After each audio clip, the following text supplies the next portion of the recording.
Happy hump day in YouTube land, and good morning to y'all. Basically, I slept really early last night, so I got up really early. And here's my thing. I want to make a video, a little special thing, to kind of do my own horror tag, and I wanted to make it kind of different and kind of unique. So here's what we're going to do. Hopefully, the people are going to get this and tag it and do it. I wanted to do like a top 15 horror films in the last 15 years. Though I wanted to go even farther than that. I wanted to take it and be only Blu-rays that are in your collection. So let's say, for instance, you really like the loved ones like I do, and that would be in your top 15. Or you're a big fan of VHS too. If you got them on DVD like I got them, then they don't qualify. You got to go to your Blu-ray collection of horror and see what you like there. Late Phases would have been something that probably would have made my list. But like you've seen if you watch my channel, I've got the DVD copy of Late Phases. So couldn't make it. So what I did was a top 15 list. I did them in order from 15 to 1 of my top favorite 15 horror films that I have on Blu-ray that came out in the last 15 years. Just to see how is horror doing in the last 15 years. And how much of it have I went out and actually got on Blu-ray. Number 15. The Purge. Not a perfect film. Not by any stretch of the imagination. But it can be the setup to many other amazing films. The sequel itself was one up that did what I think was a better job. I did like the intimacy of this setting. However, I thought a lot of it was ridiculous and kind of depended upon a lot of like basically you had to really stretch the limits of your believability in some cases, and just some things to do. But that being said, The Purge overall looks great on Blu-ray. Not enough features for me, but there. Sorry about that. Did really enjoy it. It was a Blu-ray DVD digital combo pack. Can't go wrong with that. I did have fun with this movie, and I watched it a few times. Although this was one of my, like disappointments, definitely. I still think that the universe has a lot that you can do with it, and for doing that alone, it's something that I think deserves notice in the last 15 years. Number 14, and some people are going to be probably surprised that I'm ranking this so low, but honestly, I had to really think before I actually put it in my top 15, and I know it's something that's in a lot of people's tops, and it is The Cabin in the Woods. I thought this was a really fun movie. The dialogue was really well done, and it was really cool to see a lot of horror characters just come out there and be shown, and kind of like in little cameos and stuff like that, which was really neat. What I did not like about it was the ending. I thought the ending was honestly kind of cheap and kind of expected.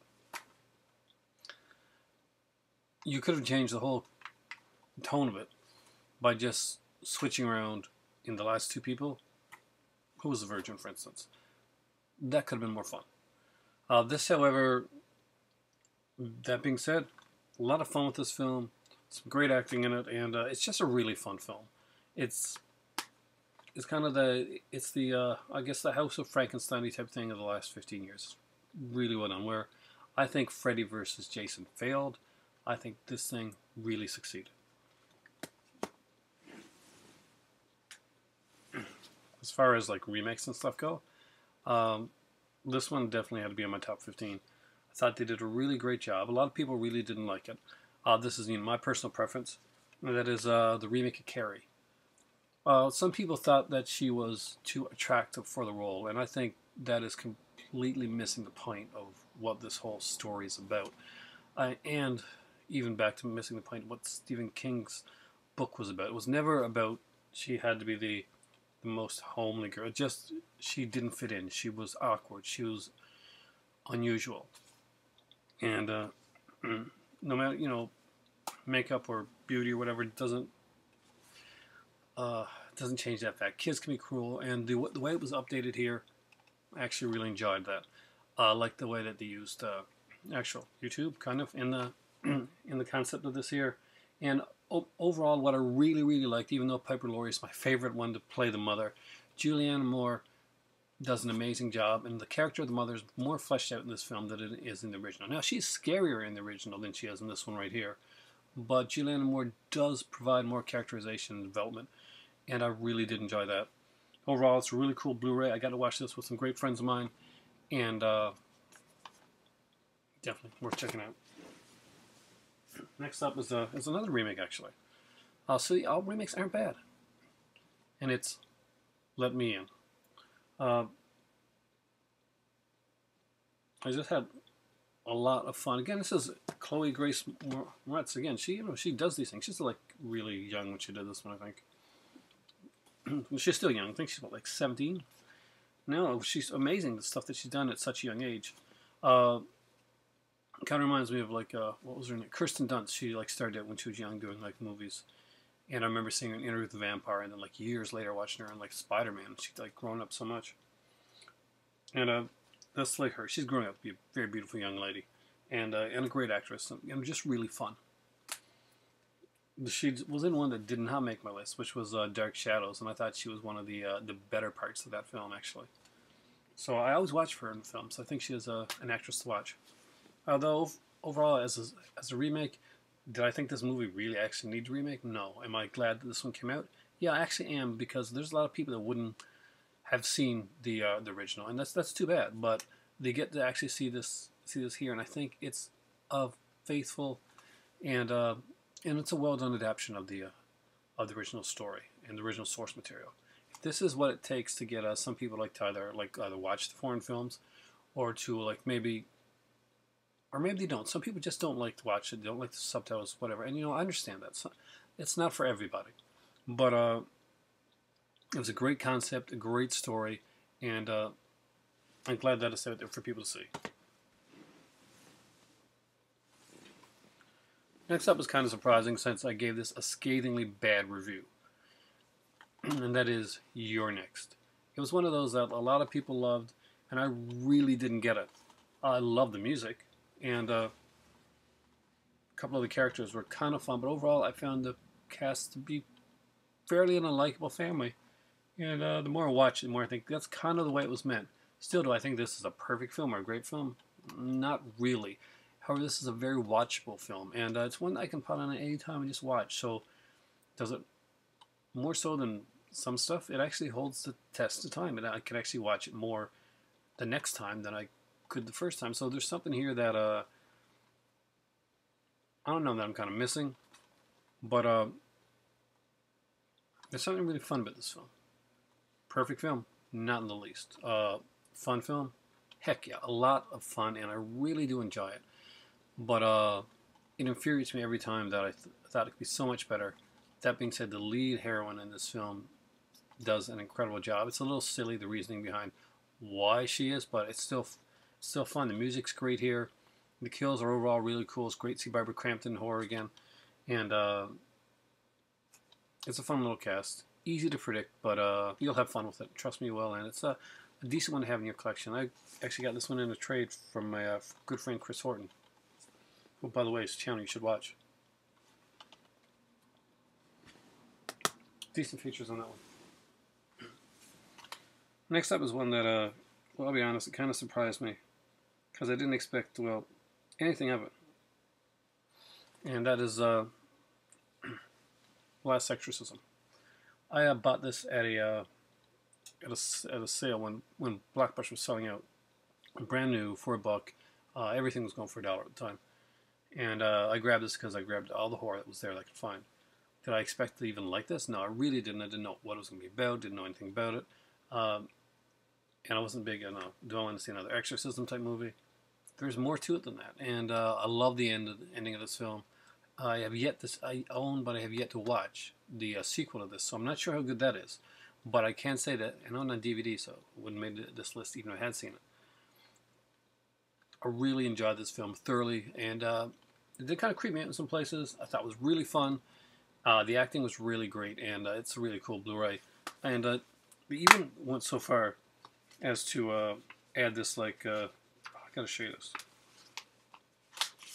Kind of like demon book, and we watched some of the features on it that were like meant to talk about how real the demons were and stuff like that. And I guess maybe it was the time that me and my son watched it, but we got kind of creeped out, and that's a sign of a good horror film. So yeah, this movie definitely made the list. It's one of the tops. then there came this genre, which became really big again recently, and that's the haunted genre, the haunted house, haunted story, haunted people genre. And I don't have any of the Paranormal Activities on DVD or Blu-ray, unfortunately, or any of those other ones, but I do have a couple here that I think do deserve to be on the list. And the first one of that is Insidious.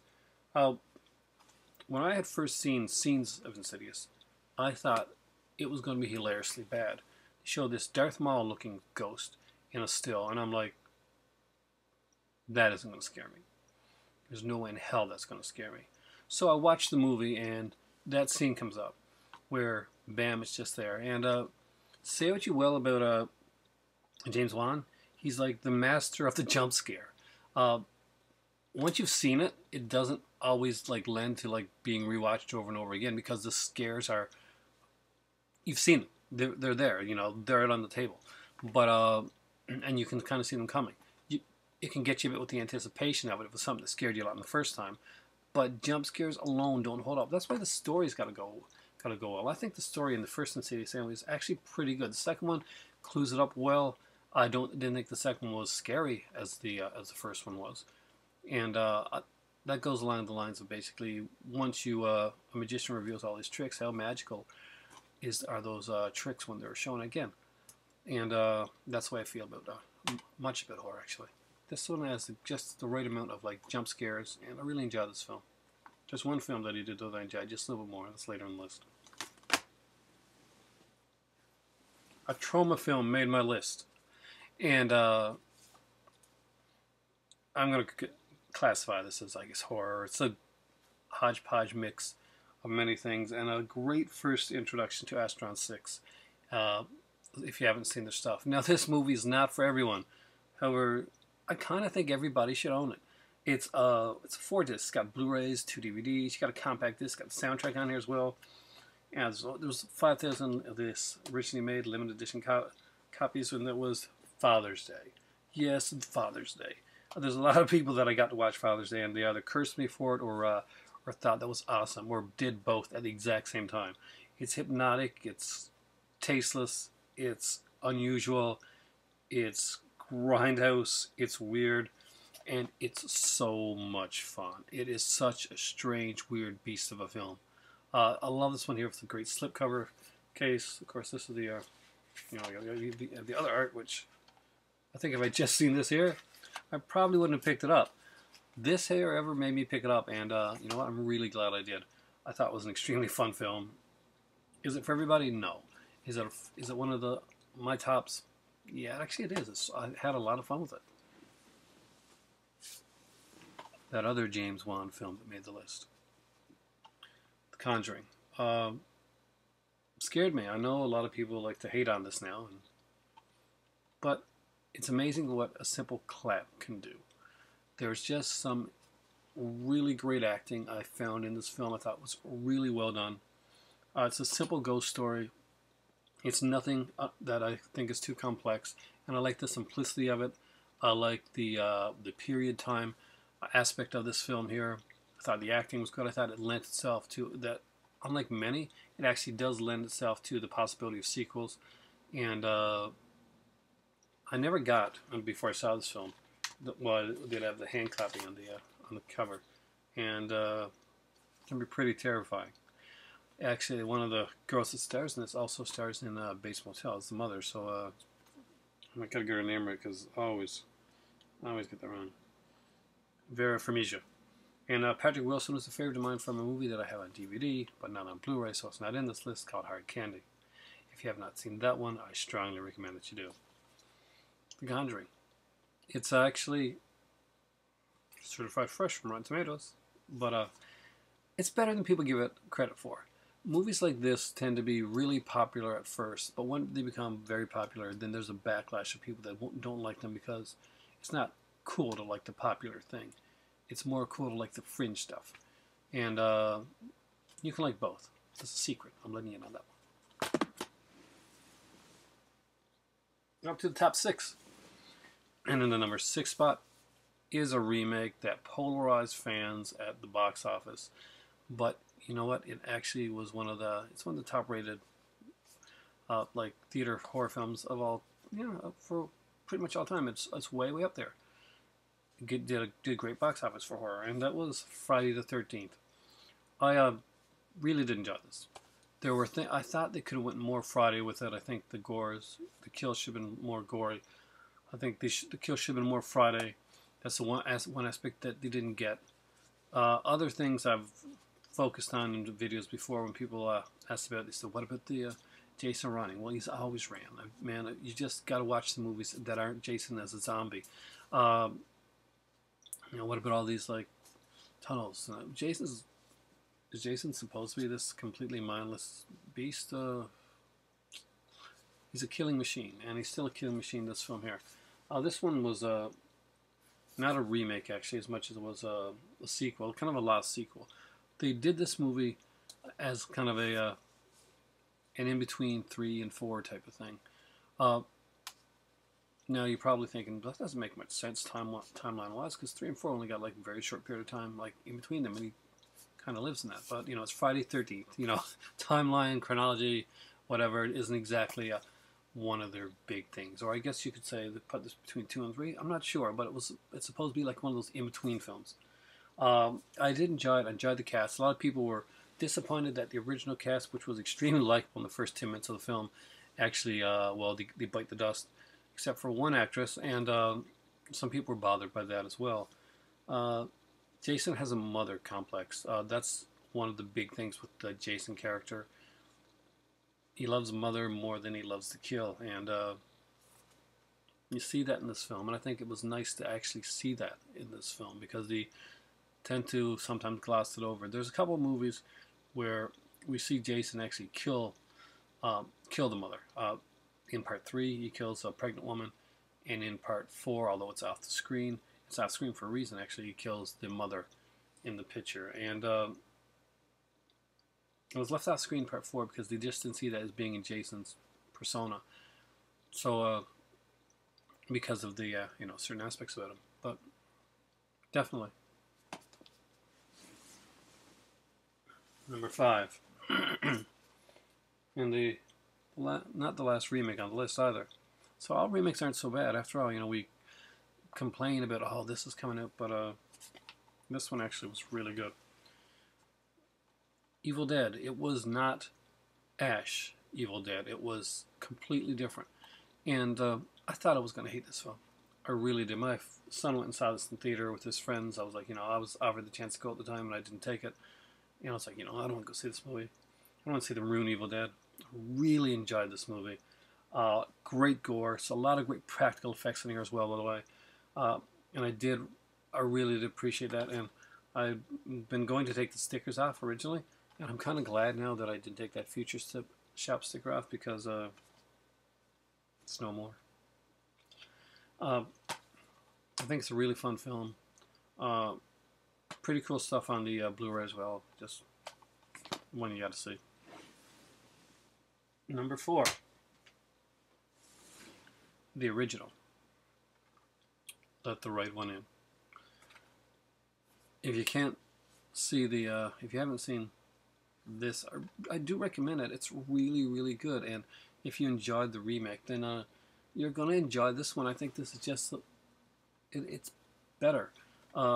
There's great acting in the remake and stuff, but I just really love this film.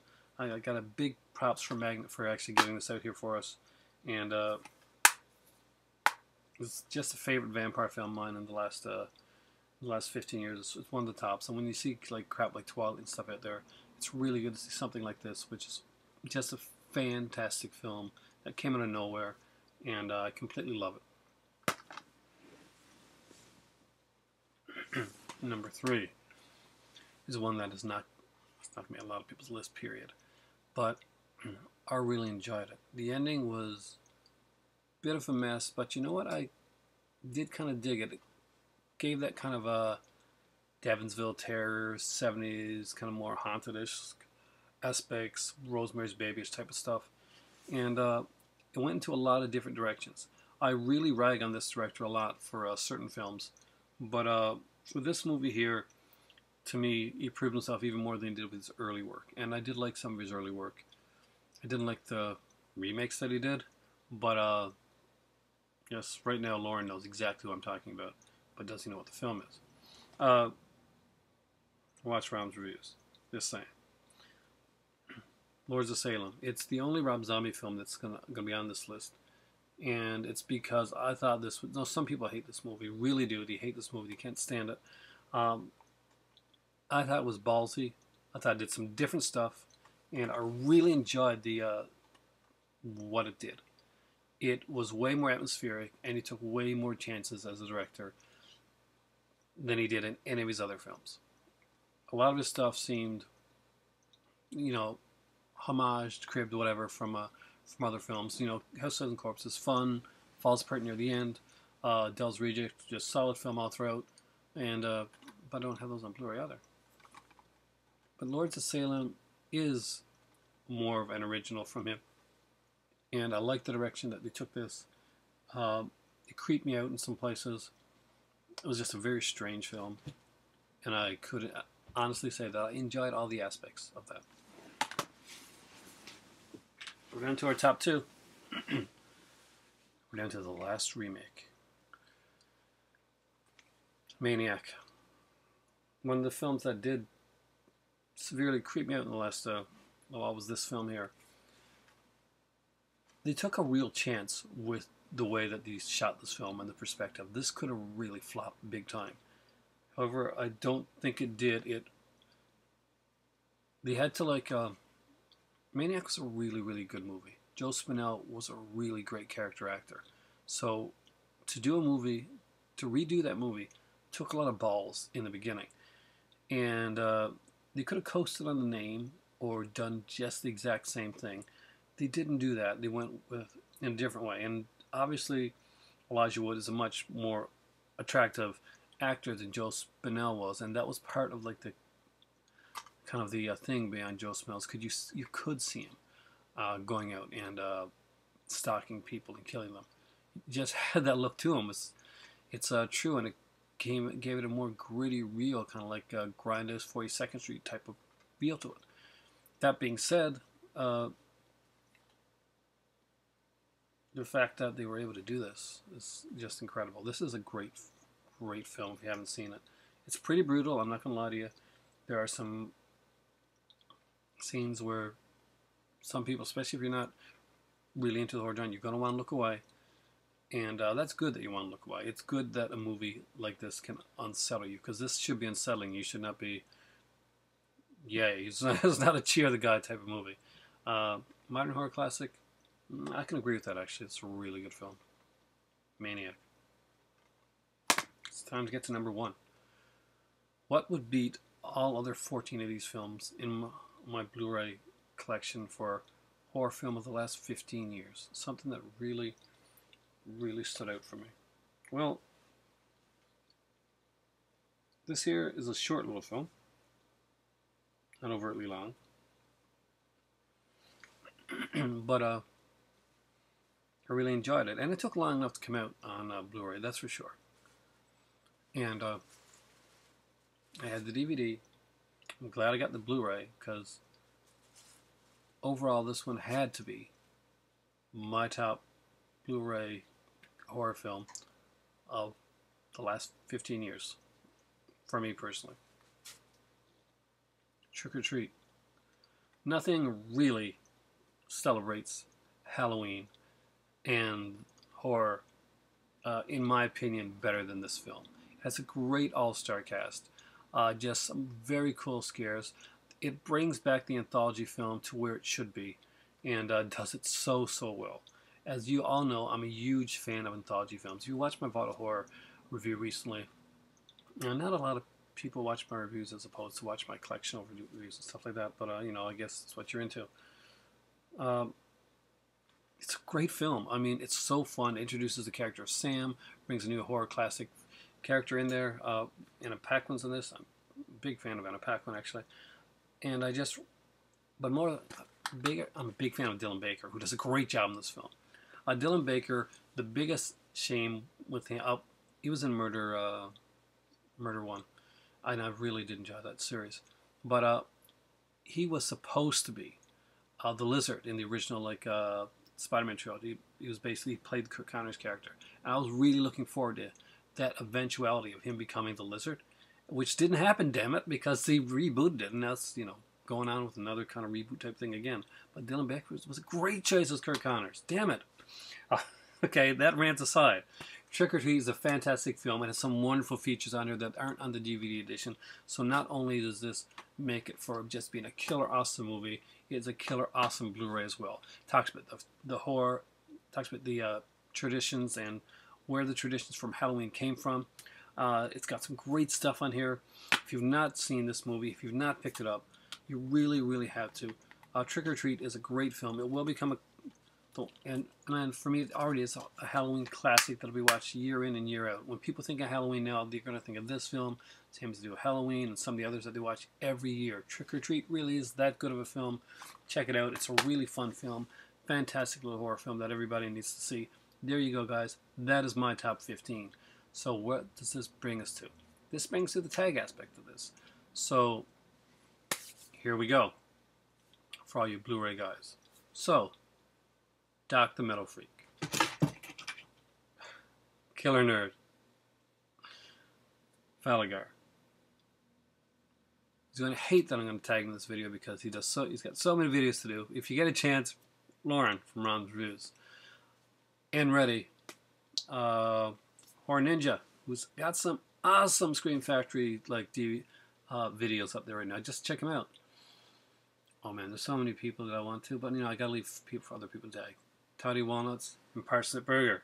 So there we go. That's my 8 people that I'm gonna tag. I'm not tagging anybody else. That would be too much. That's too much as it is, but let's see which of these people actually respond to this and do the tag video. Thanks for watching, guys. For me right now, it's time for tea. It's like 6:30 here, so I'm gonna sit back and watch a little bit more TV before I gotta go to work. Have a great day and watch horror. It's really, really good for you. It's like vitamin C. What's your top 15 horror? Feel free, even if you're not tagged, to make a video response to this video. I would really enjoy to see it. And if you don't make videos, feel free to comment down below as well. Because there may be some that I don't have on my list, and there may be just because I only got them in DVD, or maybe because they're little films that I haven't found yet. So feel free to open my eyes and my mind to films that I don't know. Say hello and good morning to the great Pin Lord in the sky. Better half still sleeping, so she's not over there right now. My neurotic cat Smokey just woke up, and my other cat was sitting there scratching for me to give them food as well. So, have a great morning, happy hump day, and for me right now, it's time for tea.